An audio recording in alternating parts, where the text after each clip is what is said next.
Panalangin ang hinihiling ng pamilya ng aktres na si Rufo Gutierrez dahil ayon sa kanya, kailangang sumailalim ang kanyang ama na si Eddie sa isang spinal procedure at ito nga ay gagawin sa Singapore.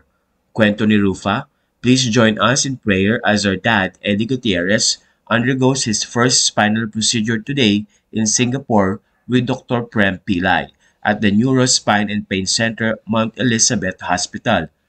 We humbly ask for prayers for a successful procedure, steady hands for the doctors, and complete healing for our dad. May everything go smoothly and unfold according to His perfect will. Doon ay nagpasalamat din si Rufa sa mga patuloy na sumusuporta sa kanyang ama at pamilya. Nagpasalamat din siya sa mga nurses na patuloy na tumutulong. Thank you from the bottom of our hearts to everyone who has been praying, supporting, and standing with us through this difficult journey. Your prayers, generosity, and kindness means more to us than words can express. We truly feel your love. To all our Filipino nurses who are helping us here and taking such good care of our dad, maraming salamat po. Mabuhay kayong lahat.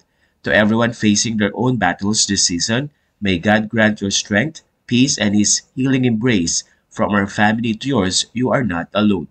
The Gutierrez family.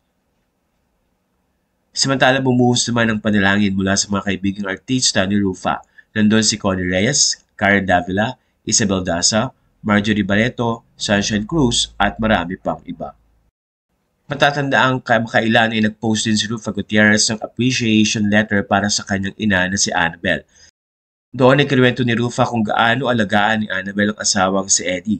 Kwento ni Rufa, I called my mom earlier and she said, Mamaya na Rufita, inaasikaso ko pa si daddy mo, then hung up. Over the past few weeks, while dad hasn't been feeling well, I've watched how mom poured all her time and energy into caring for him. Seeing them still in love after 52 years together makes me believe that forever really does exist. Watching my parents and how they've stood the test of time made me realize two things.